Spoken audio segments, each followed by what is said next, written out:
Hey, Eric Bach here, answering a question from my inbox, which is probably the most asked question that I get as a personal trainer. That is, what's more important for fat loss? Is it my training or is it my diet? And with a resounding yes, the answer is diet.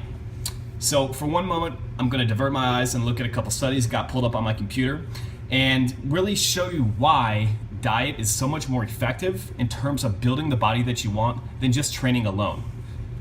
So, looking at one study from Harvard, a 155-pound person burns roughly 300 calories for a 30-minute run at 5 miles per hour on a treadmill.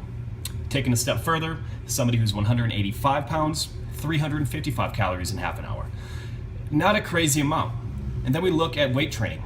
Weight training, somebody who is 160 pounds, give or take 365 calories for 1 hour worth of lifting. And somebody that's 200 pounds, about 455 calories. Now, these numbers are not crazy when you think about how easy it is to really eat and consume and more or less kind of blow our diet, on a weekend or having a good time with friends. So let's look at some just common foods and how many calories are on a typical serving size there. So I think 2 pieces of multigrain bread, a sandwich, give or take 250 calories. A half a cup of almonds. I think nuts are something that are very healthy, but they're very easy to overeat. A half cup, and that's what you could mindlessly do, just grabbing into the nuts in your desk. 413 calories. Taking a step further, Ben & Jerry's Half Baked, my personal favorite. A typical serving size is 1/4 of a pint. And honestly, I can't eat less than half that, or less than half of a full pint. A lot of times I'm putting the whole thing down. In that case, that's 1,080 calories.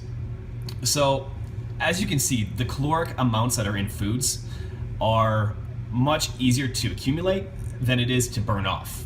Hence the saying, you cannot outtrain a bad diet. So, if you really want to rapidly change the way that your body looks, lose fat, build muscle, you're really better off focusing primarily on diet and still having to focus on training, but know that diet is going to be the main cause. Looking more specifically for fat loss, optimize your diet by looking at how many calories are you taking in. I can help you guys out with some different caloric calculations going forward, but just check how many calories are you getting in each day and do they align with your goals. Is your food quality up to par? Are you eating mostly minimally processed foods, lean protein and carbs to support your training? If not, clean that area up. But secondarily, when looking specifically at training, you cannot outtrain that bad diet. So what you're going to want to do is strength train 3 to 4 days per week, continue to get strong and push the weights. We want to continue to push strength because it's going to tell your body that it needs to hold on to the lean muscle that you have, even if you're in a caloric deficit. It's going to help you preserve the lean muscle that you have, preserve the strength that you have, keep your metabolism going, and also preserve anabolic hormones like testosterone. And that's important both for men and women. So if you truly want to look your best, what you need to do is focus primarily on diet. That's going to be 80 to 90% of your goals, or 80 to 90% of your results. And then focus on your training, but continue to train for strength. So 3 to 4 days per week, push the weights, train total body movements, and then incorporate some light conditioning work 1 or 2 days a week. One of those days I prefer to have something high intensity, such as a sprint or intervals or something along those lines.